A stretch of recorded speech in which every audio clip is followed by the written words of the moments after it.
তারা আবার একটা না একটা সময় সংগঠিত হবার চেষ্টা করবে। একটা তো আছে আপনার যদি ঐকমত্য থাকে যে আমরা ফ্যাসিস্টদের কাউকে মনে করেন যে স্থান দিব না, সুযোগ করে দিব না, এটা একটা বিষয় আছে। তাহলে কি হবে, তারা মনে করেন এই দেখেন 1 বছর 3 মাস 14-15 মাস চলে গেল, রাজনৈতিক দল হিসেবে আওয়ামী লীগ এত বড় দল ছিল, এখনো একটা কথার কথা বলছি আমি, কতটুকু ছিল সেটা তো পরের কথা। যদি অত বড় দলই হতো তাহলে তারা তত্ত্বাবধায়ক সরকার ব্যবস্থা কেন বাতিল করলেন, 3টা নির্বাচন পরপর নিজেরা নিজেদের মতো কেন করলেন, অনেকগুলো বিষয় আছে, বিতর্ক আছে।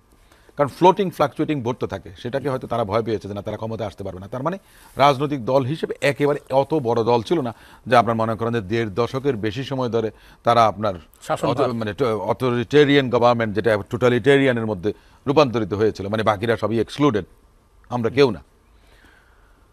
আপনি যদি এই যে নূর ভাই যে কথাটা বলেছেন যে তাদেরকে আপনি মেইন স্ট্রিমের অন্যদের সঙ্গে নিয়ে আসা, সবাই তো আর আপনার দোষী না বা দায়ী না সব কিছুর জন্য, সমস্ত দায়ভার কি তারা নেবেন? রাজনৈতিক দল হিসেবে একটা জিনিস আছে যে ওয়ার ক্রাইম আপনার আন্তর্জাতিক অপরাধ ট্রাইব্যুনালে দল হিসেবে আওয়ামী লীগের বিরুদ্ধে কিন্তু একটা মামলা হয়েছে, ব্যক্তির বিরুদ্ধে হয়েছে সেটা এক জিনিস, দলের বিরুদ্ধে হয়েছে। দলের বিরুদ্ধে যদি হয়, দলের বিরুদ্ধে কি সিদ্ধান্ত আসবে সেটা তো আমরা জানি না। কিন্তু আমি বারবার কিন্তু বলেছি একটা জিনিস, যে রেকনসিলিয়েশন প্রসেস বলে একটা বিষয় থাকা উচিত। তা না হলে কি হবে, এই ফেসিস্ট যখন ফেরত আসবে, আপনি যদি এই লোকগুলোকে আপনি ঠেলে দেন, মানে দেয়ালে তারা একসময় দেখা গেছে যে পিঠ থেকে যাবে, তখন তারা আবার একটা না একটা সময় সংগঠিত হবার চেষ্টা করবে। কারণ আমি দেখেন আমরা এই 14 মাসে কিন্তু এই গণতান্ত্রিক আন্দোলনে যে সমস্ত রাজনৈতিক দলগুলো ছিল তাদের মধ্যে কিছুটা দূরত্ব বেড়েছে, একজন আরেকজনের বিরুদ্ধে বিষোদ্গার করছে, আমরাও বলছি, ওনারাও বলছেন, সবাই বলছেন। শুরু হয়ে এই গেছে। দূরত্বটা যখন বাড়বে তখন অন্যরা সুযোগ পাবেন, ফেসিস্টরা একটা সুযোগ পেয়ে যাবেন। জি। সে কারণে আপনি তাদেরকে যাদের কোন মিলিক করে, কেউ জামাত করতে পারেন, কেউ জাতীয় পার্টি করতে পারেন। আমি একটা জিনিস বলি যে আজকে একটা কথা এসছে, বিপিনের উপর আক্রমণ হয়েছিল, নেককারজনক আক্রমণ হয়েছিল। এই যে জাতীয় পার্টির কথা কিন্তু আমি অনেক আগে বলেছিলাম যে ফেসিস্টের দোষর তারা ফ্যাসিলিটেট করেছে, তারা এন্ডোর্স করেছে স্বৈরশাসককে প্রলঙ্ঘিত করার জন্য, এবং ইন পারপেচুইটি আওয়ামী লীগের সরকার চলুক সেজন্য তারা মনে করেন আপনার তাদের সঙ্গে একসঙ্গে রাজনীতি করেছে। তাহলে তাদের বিরুদ্ধে ব্যবস্থা নেওয়া উচিত ছিল। আপনি যদি ব্যবস্থা সঠিক সময়ে না নিতে পারেন, তাহলে দেখা গেছে আমরা আবার যেই তিমির ছিলাম সেই তিমিরেই না পড়ে যাই আমরা। এই যে একটা সেই ভয় তো খুব সুন্দর রয়েই গেল। আশা প্রত্যাশা সবুজ ভাই যেটা বলেছেন, যে সেই বলি স্থানীয় সরকার ব্যবস্থা শক্তিশালী করেন, দেখবেন যে এমপি ইলেকশন করার জন্য অনেকে আসবেন না। আসবেন কারা? একাডেমিকরা আসবেন। ওই যে যাদের কথা বলেছেন যে যোগ্য মানুষরা আসবেন, ভালো মানুষরা আসবেন, যারা আইন প্রণয়ন করতে পারবেন, যারা জানেন শোনেন লেখাপড়া করেন। জনগণের কল্যাণেই তো আইনটা তৈরি করা হয়, তো পার্লামেন্টটা তো সেই জায়গা। কিন্তু আমরা তো কি করি, এমপি হওয়া মানেই দেখা গেছে যে আপনার গাড়ি বাড়ি পয়সা সব হয়ে যাচ্ছে। জি। আমি কাউকে সেভাবে বলি না, মানে আপনার ওই যে রিলিফের গম কাকে দেবে, টিন কাকে দেবে, Right. এই বরাদ্দ দেওয়া, এই সমস্ত কাজ তো এমপির না। আমি বলছি না যে উনি সেই টাকাটা মেরে দিচ্ছেন, আমি তা বলছি না।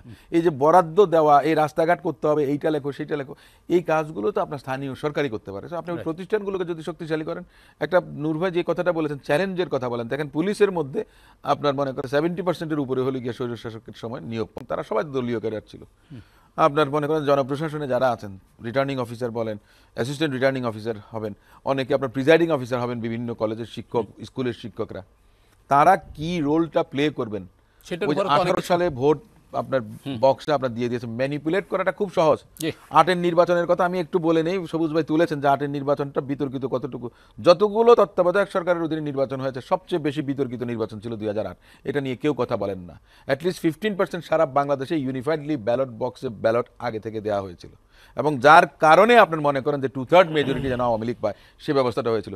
বাংলাদেশের ইতিহাসে আপনি মনে করেন যে সারা দিন রাতে ভোট নিয়েও আপনি 90% ভোট কাস্ট করতে পারবেন না, গ্যারান্টি দিয়ে লিখে দিতে পারবো। জি। সেই সময় যেটা হয়েছে, যার কারণে 101% ভোটও কিন্তু অনেক জায়গায় হয়েছে জি। ওই অতিরিক্ত ভোটটার কারণে। আমি একটা কথা বলেছি যে পুলিশের 70% হলো গিয়ে আপনার দলীয় ক্যাডার নিয়োগ হয়েছে।